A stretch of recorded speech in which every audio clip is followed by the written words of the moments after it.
This is Pass the Rock. Hey, Coach, Fight Club. Hey, This let's is go. Pass the Rock. Speaking of jackasses, your favorite one right here about to make up more ridiculous scenarios about these middle-aged men in their midlife crises beating the shit out of each other. So let's go. Today, gentlemen, we're talking about the NFC North, a division that Patrick is well familiar with. All right. Now, will his guy make it through to the finals, Kevin O'Connell? Who knows? He has to deal with a ravenous Dan Campbell, who might be a cannibal, if we're being honest. It gives me cannibal energy. You got Matt Eberflus. Campbell. Which is, I mean, he's giving you other energy here, but yes. Dan Campbell. He should probably I know. He should probably go see Harrison Butker's mom about those radiated balls. I'm just saying. All right. And then Kevin O'Connell, look at this guy. Yeah. My God, what is happening? What did he There were some interesting choices, but this one really stuck out to me. That's the only funny picture of him I could find, and I didn't use it. Yeah. And there wasn't enough of him in it, and I didn't want to blow it up. Now, representing... He also, could you say that this is like Elon's cousin? Could be. Just that picture alone? Yeah, probably. Yeah. Just saying. Listen, it hasn't been that long that Kevin O'Connell was in the league. I mean, I know that he was in a Madden at one point, right? He looks like he has not aged well, but maybe that's just coaching culture. You don't get to sleep well. I think it looks great. Family. Yeah.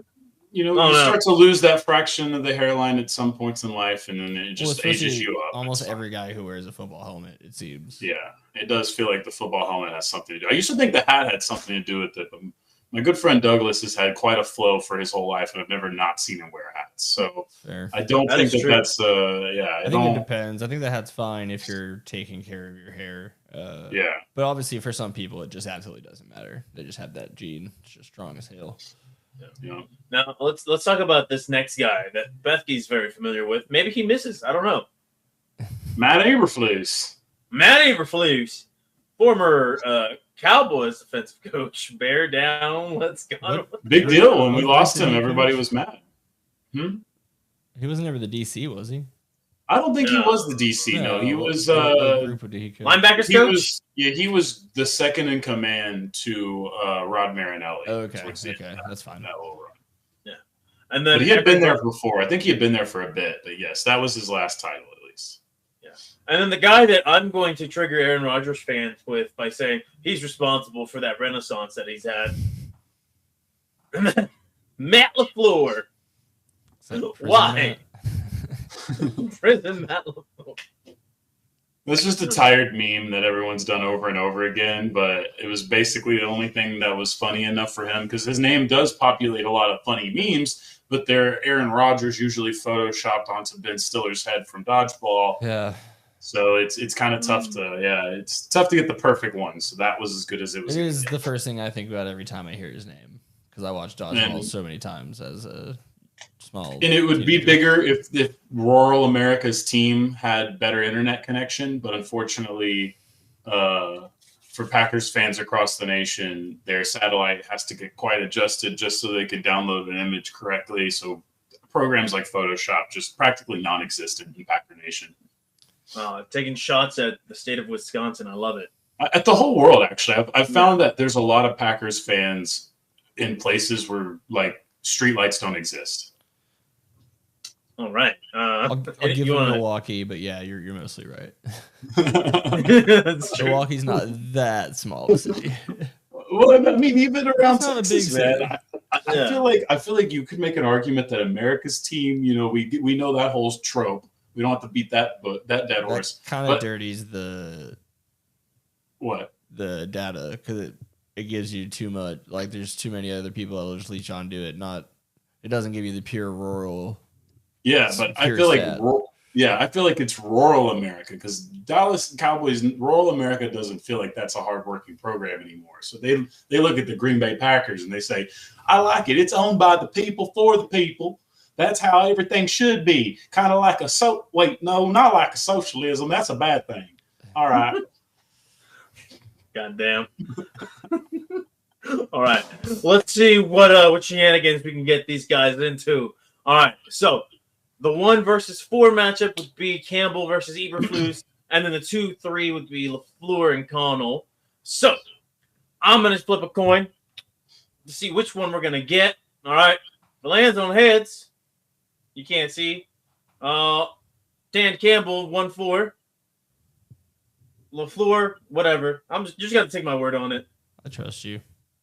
All right. It is heads. We're starting off with the 1-4 matchup. All right. Let's get into this tale of the tape brought to you, courtesy of Bethke, or well, sort of. Bethke has provided with me all the information that I need. Dan Campbell, I do know, is 48 years of age, former tight end for the Lions, the Saints, the Dolphins, and I'm sure other teams. Maybe the Cowboys? Definitely the Cowboys. It's definitely the Cowboys, yes. All right. So he's been all over the league. Big guy. He's old school. He's rugged. And he'll bite your kneecaps, as we all know.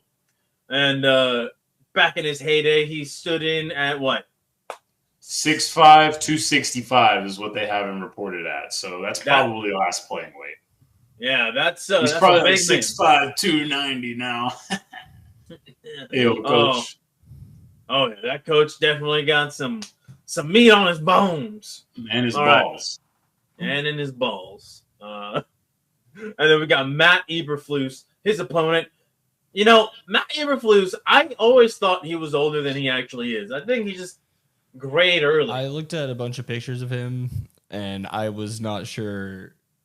There were some where he looked young and recent, and some where he looked old, like older pictures. No, so this is the senator at a seedy bar, looking at you from across the room. He's just gonna come by. He's gonna slip a little key card onto your bar table, whatever, and you're just gonna know. And that's just how that goes.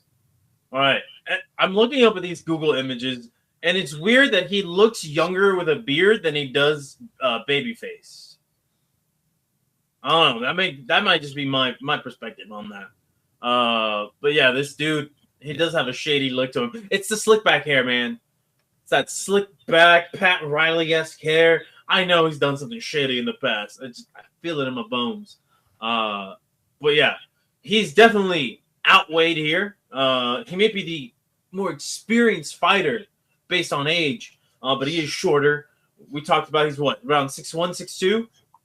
Yeah, Eberflus is 6'2", 210, allegedly. Where did the 210 come from? I don't know.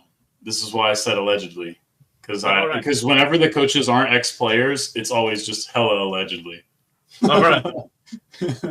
I feel like giving him those extra 10 pounds is being generous, but we'll go with it, right? Yeah, well, but he's tall though, and so in all fairness, I'm a pretty slender dude, but I am like close to 210, about 6'2". So this guy would be 6'2", really? I'm probably closer to that than I need to. Actually, I've slimmed down a little bit. I've been working out, so I'm probably closer to 205, 200 right now. Nope. But yes. There you go. So you're saying Eberflus is bigger than you? When I'm eating some good Indian food regularly, because like basically we just eat Italian and Indian food here all the time, so like the carbs are always popping. So you know what I mean? I feel you. But, All right. Well, gentlemen, we've seen the tale of the tape. Now it's time to see what type of fight they're going to get into.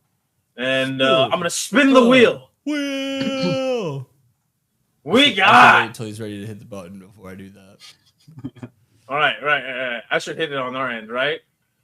I'm going to spin the wheel in 3, 2, 1. Wow, look at this incredible Look at this. graphic. We're back in the ring. Oh! We got a good old-fashioned boxing match. Now, we got the tail of the tape ready. Let's go ahead. I'm going to kick things off. Gentlemen, we have talked about this. We've talked about this fight before. last year. I think they already faced each other last year. If not, if I remember would have this to correctly. Well, all of these guys would have had to play each other at Or some like point, whatever right? the combination was. Yeah, there's one Yeah. or two missing.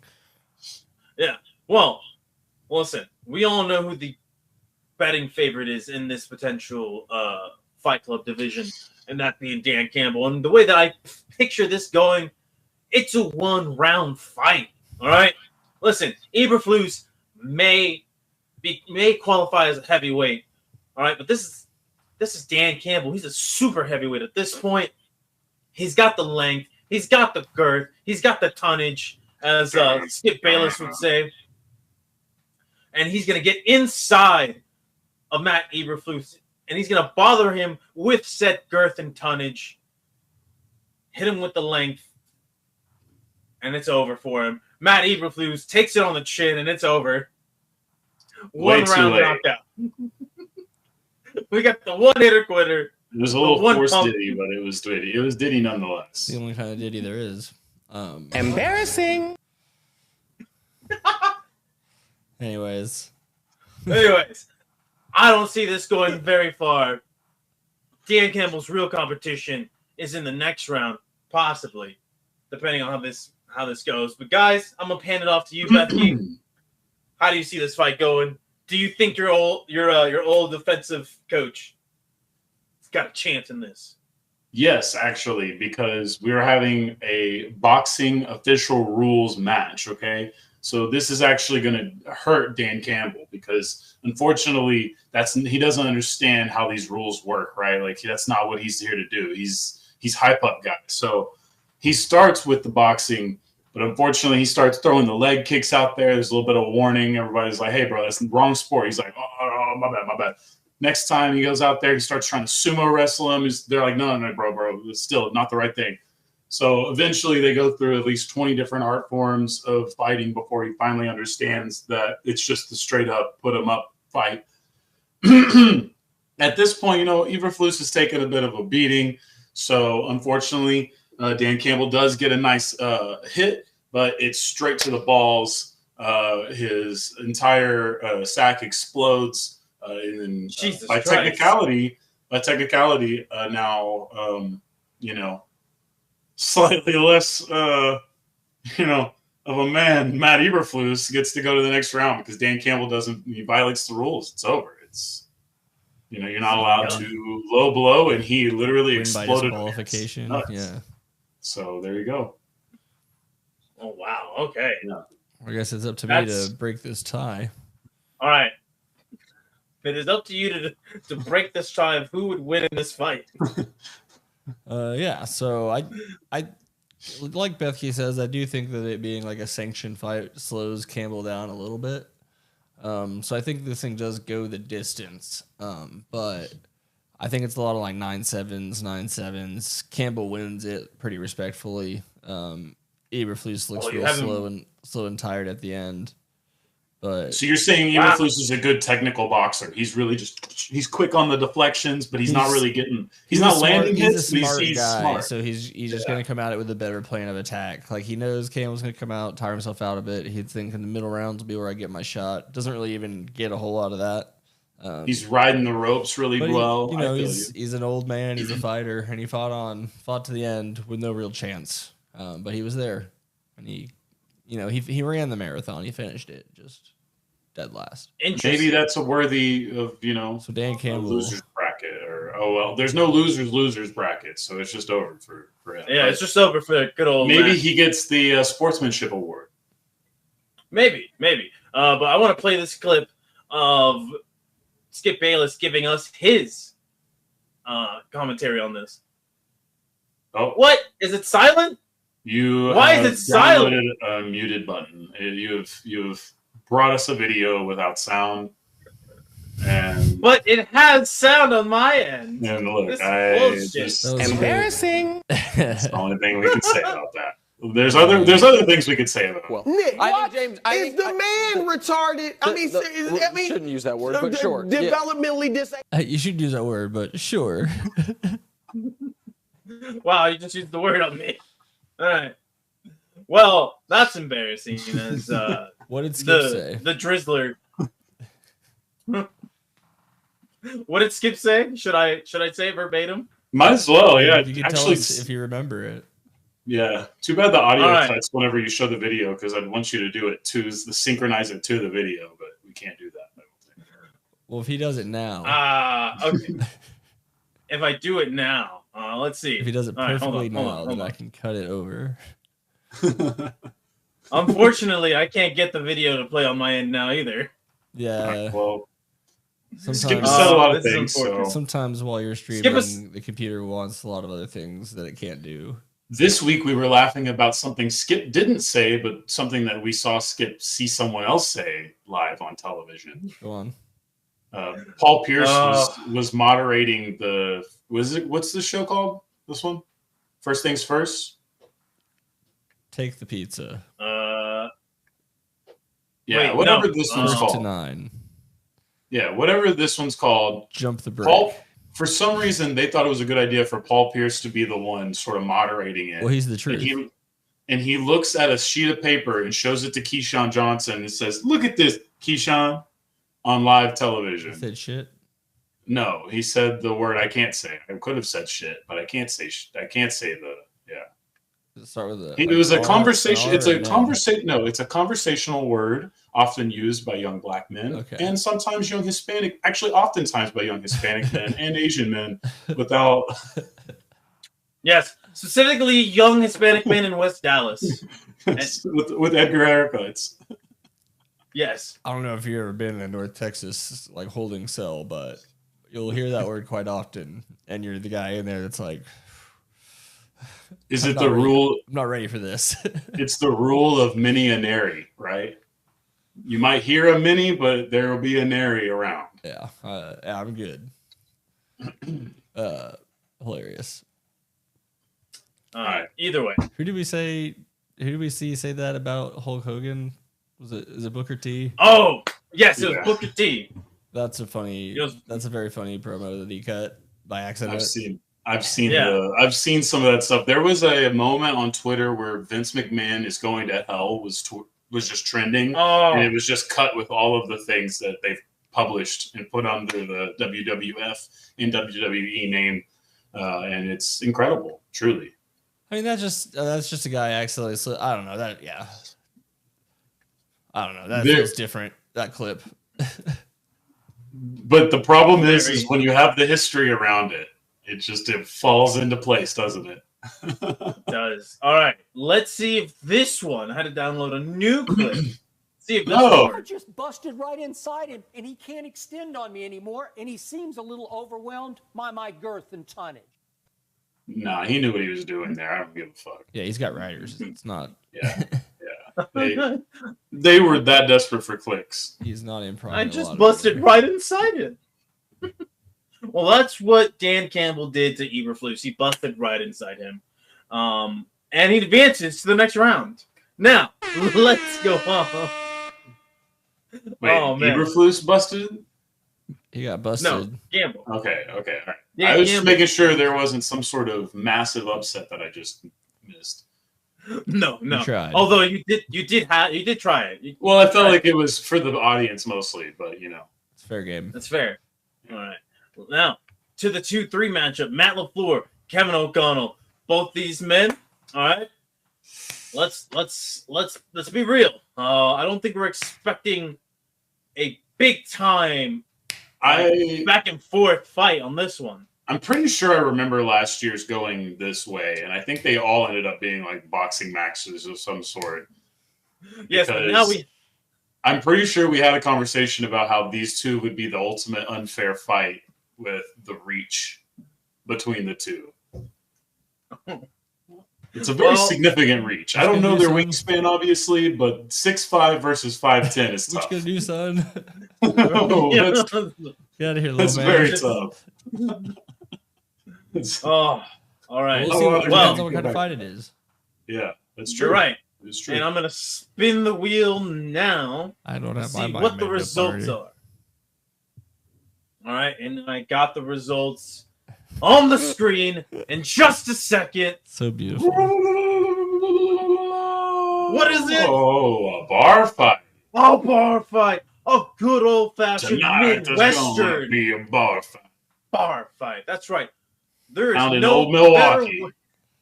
There's no better way for an NFC. Whoa, bro. Not cool, man. There's no better way for an NFC North fight to take place in than a Midwestern bar. All right. And again, we're gonna go back to another Midwestern bar for my scenario as I kick things off. It's less of a bar and more of that well-known steakhouse in Indianapolis, St. Elmo's. All right, but at the St. Elmo's bar, you're gonna have Matt Eberflus. The well-known St. Elmo's. What is this? None of us were born when that was culturally relevant. Listen, if you are a football nerd, you've heard it at least related once. to the movie St. Elmo's Fire? It is literally about the same. Yes, Okay. They all work in like a diner. So I have heard of it. I just didn't know that it was an actual. That's that. In a way, that's how we got Rob Lowe, and in another way, that's why this hat exists. So there is kind of a tie here. There you go. All right. See, now you had to Reaps backtrack. what he saves. Oh God. All right, we're gonna ignore. Just gonna keep pushing. All right, so this is taking place again during the combine. All right, here's what we have. We have Matt LaFleur at the end of the bar. He doesn't want to sit in the section. He just wants to enjoy a nice. He's smoking at the bar. This is a CD bar where you're allowed to still smoke a little bit. Just a little bit. You don't have now. to Here's the thing. I mean, it's a I recently steakhouse. went to a bar like that in Denton, and I told someone that I was at the last bastion of freedom. So No, I have to call it that because no, they are always gross. I mean, being like the last 10 years of life, it's just hilarious to see how much things have changed in that regard. So it is funny to think about just as simple as having one of those in your mouth could mean you're in a bad part of town. I do remember a friend that used to work with us up at the restaurant. Once I pulled up to his house to hang out, and I was in my car finishing a cigarette, and he walked outside. He's like, "Patrick, what are you doing?" I was like, "I was going to finish this." He's like, "We're adults. We can smoke inside." Man, that's rare. That's rare. It's even a 10 different years life ago. for sure. Yeah, that's tough. Yeah, I don't. Oh, yeah. I can have smokers around, but it's for the outside. You have to smoke outside. For sure. Oh, yeah. Now back to this scenario, gentlemen. So what's happening? All right, Matt LaFleur. He is a Midwestern guy. He's having himself a good old fashioned ribeye. It's black and blue. At the bar? All right. At the bar. It's a different kind of. It's one of those kinds of bars. Old Irish pub in the middle of a bigger city, so that's what I mean. It kind of handles all the things. When I went to That's right. Indianapolis in high school with the high school marching band, we went to a Hard Rock Cafe, I believe. That was our big dinner out. Nice. I feel so bad for you because if you just would have been in an age where shticks weren't so funny, you probably could have eaten it somewhere more palatable. But they were like, look, they've got music videos. Look, it's Probably also a it's lot a System cheaper of a than- Down plan. Yeah, it was cheaper Yeah. than a lot of other places. No, Feeding 600 kids or whatever. 200. It's a lot. Jesus, that's a lot.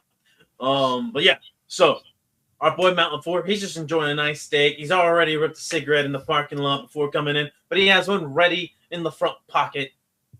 And then Lobo, who comes in? He sees his fellow coach, Kevin O'Connell, towering right over him. Kevin O'Connell just gives him a big handshake. He's like, "Coach, how you doing? Are you ready for the season?" He's like, "Yeah, man, I'm doing well. You know, it's a shame that we're division rivals and whatnot. You're actually a pretty solid guy." He's like, "Yeah, you too." Kevin O'Connell sits down. He goes to order a steak. But this is what triggers the fight, gentlemen.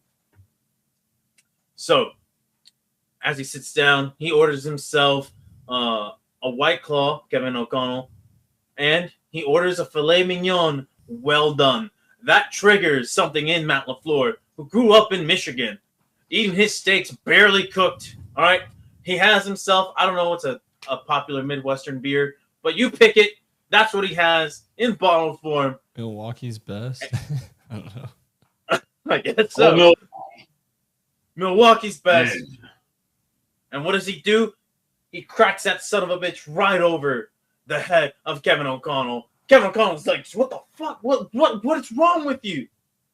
Matt LaFleur has that rage in his eye. You didn't just come in here and order a well-done filet mignon and a goddamn White Claw, you California bitch. And then they just starts, bow, right in the kisser. Bow, right in the kisser. That's right. He starts pounding on him. Harrison Butler's favorite TV show. Hit this man with the boo or something. Do we have what sound clip do you have for hitting me with the boo? No, with that's Harrison Butler's favorite. That's the only thing we have. That's all. All right. Cool.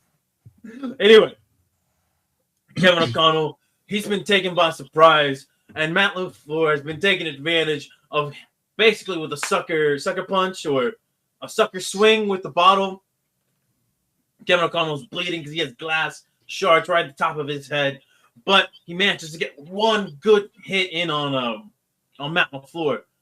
But Matt LaFleur is not alone, gentlemen, because he's not the only one that took offense to a steak being ordered well done here in this Midwestern town. Just some random chef on the back throws a hot plate right in the back of Kevin O'Connell's head, distracts him long enough for Matt LaFleur to get a bar stool and swing it across his face. Matt LaFleur with the upset victory over the 6'5", 220-pound Kevin O'Connell. He needed a little bit of assist, but that's what the bar patrons are for. Am I right? All right. Tell him, dog. 1 second. Yeah. That dog, he vibes with what I'm saying. Stick my dogs on you.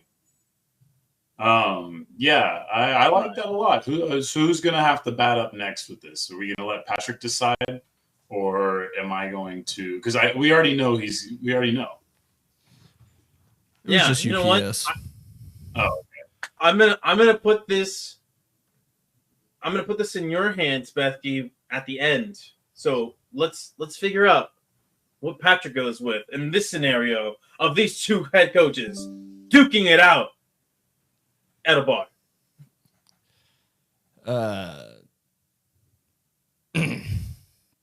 Sorry, Stars game just started.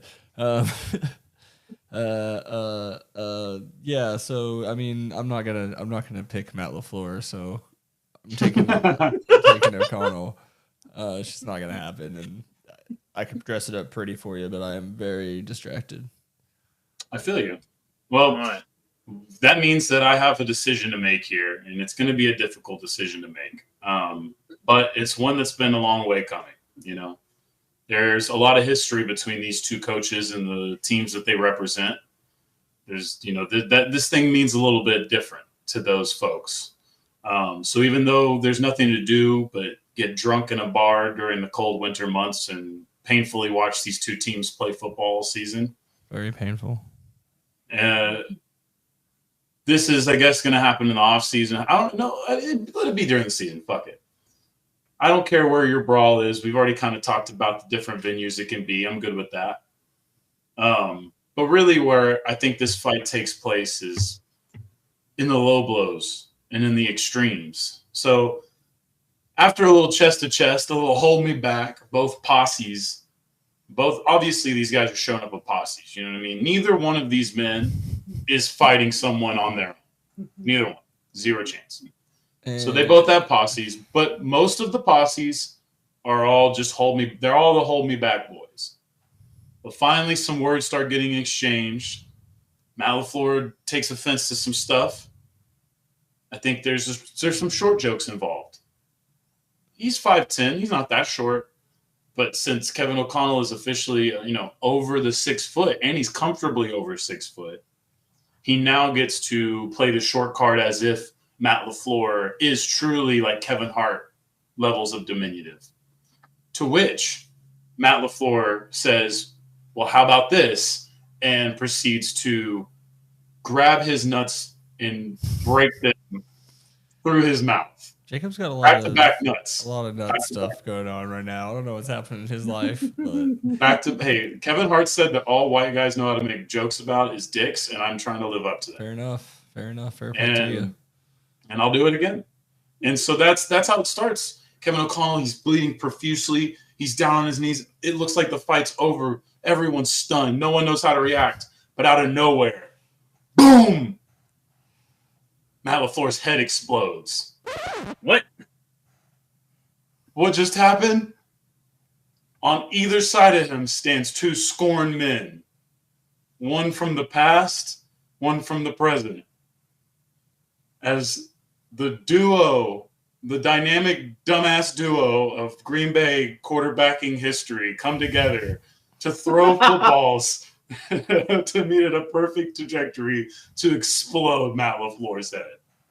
Why does Brett Favre care so much about Matt LaFleur? We don't know. We just know that he's not an intelligent man. All right. We just know Aaron tricked him into this, and now he's pro Aaron. Aaron's pro Brett. It's the worst team up of all time. Aaron's like, I'll pay Mississippi back. Just do this for me. Please, for the love of God, check your tax records if you're Mississippi, California, New York, or Wisconsin. If you have housed either of these men, please check your entire city budget.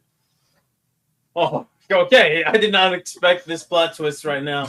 I thought we were really about to see Matt LaFleur go in as the ultimate underdog. Well, see, I thought of the nuts thing first, and I was like, that's kind of weak, and I just did nuts. So then I kept it, but then I went and added on to another layer. Excellent. So now, what I'm pretty sure was a rematch from last year's NFC North showdown. It is Dan Campbell, Kevin O'Connell, to determine who goes to the winner's bracket and who toils away in the loser's bracket. And this is really all about what kind of fight, you know what I mean? I feel like this is going to be very heavy on what kind of fight. This is a fight that a lot of players would be interested in because it is QB versus tight end. This is tight end who thinks he's a linebacker, but he's still got the brain of a tight end, and they might sometimes they've got a wide range actually, but I feel like a lot of tight ends are on the smarter side. But maybe that's just because if you're smarter, they just stick you at tight end sometimes. I spin this wheel. You can't see it, but it's spinning. And the results. At least football IQ. Is. Oh my God. Okay. Yes. I've watched Jason Witten play too long for me to vouch that statement. This is the result on my end, gentlemen. Oh! Another one. Fight. Yeah, I said that out loud, and I was like, well, Gronk, Kara, oh no. I think we have actually another bar fight. I think we've hit the most bar fights so far in this little wheel. So I don't know what the algorithm is on that app, but listen, it's saving you from having to do a medieval joust. That's true. That is true. And it's also making me not be exposed by my lack of anime depth or wrestling depth. But fair. It does make it a little – it's better than the boxing. Boxing would be too redundant because how many situations can I really paint with the – especially someone has to be our actual boxing rules. That's right. All righty. Well, I'm going to kick things off again on this one. Now, we're going to go back to the teletype real quick. These gentlemen are both standing in at 6'5". Right? They're well over 200 pounds, but – they're playing weights. Dan Campbell, at least 40 pounds heavier than Kevin O'Connell. And Dan Campbell is 10 years the senior of Kevin O'Connell, so he does have a little bit more wear and tear on those knees of his. But it doesn't matter when you bite the knees of your enemies. So what are we doing on this one? All right. So this is happening during the owners' meetings. Why are the coaches there? Who fucking knows? But they're there. They're bored out their mind waiting for the owners. So they're at the hotel lobby trying to get a drink in. Dan Campbell, listen, he's a man's man. All right. He's taken down about 18 straight shots of whiskey. And he is yet to be affected. All right. And then you got Kevin O'Connell here. He's a very prim, proper guy. All right. He went to San Diego State. He played for the Jets. He's been on the coasts. All right, so he's probably used to some hoity-toity drinks. He's going in there for some really overly complicated cocktails. He asked for the bartender to make him one of those like nitrogen frozen cocktails that you see at some really elaborate cocktail bar in downtown. Dan Campbell just looks at it, takes another shot of, I don't know what kind of whiskey he's drinking. We're gonna say he's a Jameson guy. He's down on his 19th shot of Jameson, and he's just like, "Oh, is that all you got? Fucking pansy." Kevin O'Connell does not appreciate that fucking language. So he reaches into his bag and he throws a dart right at Dan Campbell's head. Bah! Dan Campbell, he's made of fucking steel, okay? That didn't affect him. All right, he's like, listen, I used to have to catch passes from quarterbacks way better than you. What? That's all you got? And then, he gets up and he's stumbling. He is kind of drunk, but not too drunk, right? Because this man, he could drink the entire coaching world under the table. Shoves Kevin O'Connell. Kevin O'Connell, he flops like Messi. Flops like insert any well-known flopper in professional sports. Udort. Like, whoa. Odor. As well. All right. Ginobili, if you want. You name him. I don't want. Well, Ginobili, they do all credit Ginobili for bringing that into the NBA officially. So that is unfortunate history for Spurs fans. They also think he's from Europe, so. Well, that's unfortunate, but true as well. He is Italian to some of us. To some. Now, things are starting to get heated. Other coaches are in the lobby. You would think that they would be mature people and be like, hey, you guys break it up. No. Not at all. You have Nick Sirianni in the corner, and he's like, hey, I'm taking bets right now. Right now. His Italian side comes out. He's starting to play bookie. You have these coaches starting to rile these guys up. Fight. Kevin O'Connell, he's like, this won't happen like it happened last year. He goes in, screams, running at him. Dan Campbell, what does he do? He ducks, he gets low, he opens up his jaw and bites on the kneecap of Kevin O'Connell. Kevin O'Connell is writhing in pain, and like a rabid fucking dog, Dan Campbell is just chewing on the skin, rips it off. Kevin O'Connell, screaming in pain, has no idea what's happening. He's trying to get up. Dan Campbell grabs onto one of his drinks, smashes the glass onto Kevin O'Connell, and then starts pummeling him away. It's over. Dan Campbell, the rabid dog, the kneecap biter himself, wipes the floor with Kevin O'Connell, and he advances in my scenario. Patrick, since you are the most distracted right now, go ahead and give us your... I'll run this through quick as well as I can. So, I mean, if it's a bar fight, I think that plays... It's going to end up playing in O'Connell's favor because he's taking it light. He's just there. He's hanging out. Doesn't have nuts anymore. With the guys. No, this is a whole new deal. He's got his nuts back in my... It's a whole new world. So, yeah, Dan Campbell gets too drunk, starts broing out, as bros will do. And eventually it gets on O'Connell's nerves enough for him to say something. And then Campbell just immediately, because he's already just wrecked, just immediately takes it to, let's go outside. And O'Connell's like, yeah, all right. And they get out there, and Campbell tries to rush him. And O'Connell, just like Pedro Martinez to old man Don Zimmer, grabs him and just throws him to the side, to the ground. This repeats a couple times before Campbell just passes out drunk on the sidewalk, a little bit bloody, not from getting hit, but just from kind of getting thrown to the ground every time he tried to charge O'Connell. And O'Connell kind of wins without having to do much because he just, he was drinking club soda all night. It's beautiful. All right. Interesting choice. So we have a tie for the third straight round. This is cinematic television right here for the people at home. So to set up my fight, This is a fight happening in Minnesota, near Lake Minnetonka, in fact. In a full bar full of Vikings fans, and it's fan appreciation day. The team's there, the coaches, staff, everybody's there. Everyone's skulling it up. They're dipping skull and they're screaming skull. They're ready to crack some skulls. It's all a great time. Dan Campbell comes kicking in the door. He's ready to roll. He's got 2 pit bulls with lion's manes on them to each side. He's ready to take down this whole bar by himself. And he starts doing it. They take down wave after wave after wave of Viking fans. Then they start heading for the players. They take on wave after wave after wave of the players. Until finally it's just 2 men standing in an arena. Well, in this case, now completely destroyed bar near Lake Minnetonka. And Kevin O'Connell looks at him and there's no fear in his heart. He's just seen this man destroy an entire city, an entire fan base, and a football team without breaking a sweat. But there's no fear in Kevin O'Connell's eyes, because in the last round, he lost something close to him, and that reassessed who he was as a man. It made him go back into the depths of his training. It taught him how to be a bigger and better fighter.